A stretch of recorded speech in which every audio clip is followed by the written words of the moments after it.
Après une mission officielle de travail à Kinshasa, le gouverneur de l'Équateur, Tony Cassius Bolamba, a regagné sa province le 31 août 2016. Comme à l'accoutumée, un accueil chaleureux, digne de son rang, lui a été réservé par la population de Mbandaka. Celle-ci a contraint Tony Cassius Bolamba à plusieurs endroits à descendre de son véhicule pour communier avec elle. Arrivé devant l'esplanade de l'inspection provinciale de la santé, le gouverneur Bolamba est attiré par une fumée noire des pneus brûlés par les professionnels de la santé. Ces derniers réclament en effet les paiements de leurs primes de risque du mois d'août bloqués au niveau de la Direction générale de paix à Kinshasa. Garant du maintien de l'ordre public, Tony Cassius Bolamba a des primes à bord avant d'engager tout dialogue, intimer l'ordre à ses agents, d'éteindre le feu et d'assainir l'endroit sans toute forme de procès. On vous manipule pour mettre les désordres à partir d'ici et déstabiliser le pays. Je ne laisserai pas ça. Je vous avais déjà dit ça il y a 2 semaines. Quand je dis des choses, je sais de quoi je parle. On va développer ici. Et les gens seront surpris. C'est le défi que je me suis lancé à moi-même. Je veux que dans 3 ans, 4 ans, j'ai été élu pour 5 ans.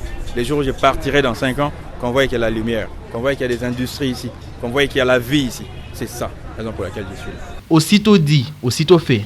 C'est ainsi qu'avant de poursuivre son itinéraire, le chef du gouvernement provincial de l'Équateur a demandé aux manifestants de constituer une équipe pour lui fournir de plus amples explications sur leurs revendications. En bon père des familles, habitué à trouver des solutions pour le bien-être de sa population, le gouverneur de l'Équateur a une fois de plus manifesté sa bonne foi en s'entretenant dans un cadre restreint avec la délégation des professionnels de la santé. Au terme de leur entretien, ces derniers se disent satisfaits. La direction de paye s'est inspirée du rapport de la délégation de novembre 2016 qui était venue faire le contrôle des agents et fonctionnaires de l'État 2015 et que nous étions effectifs. Nous avons présenté nos preuves de contrôle auprès du monsieur le gouverneur, comme quoi chaque agent qui était contrôlé avait un jeton qu'il avait accès à la banque pendant le mois de novembre 2015 et que le gouverneur, avec son leadership, avec son esprit managérial, il n'a pas hésité à inviter, à appeler d'urgence la directrice de la direction de paye de Kinshasa, qui lui a dit que pendant cette période de turbulence et de problèmes sociopolitiques, il ne voudra pas apprendre que dans sa province, il y a une frange des agents et fonctionnaires de l'État qui ont des problèmes de salaire pendant qu'ils existent, fonctionnaient depuis longtemps. Ils se sont échangés vraiment dans un climat apaisé et que cette dame a promis de trouver solution dans moins de temps.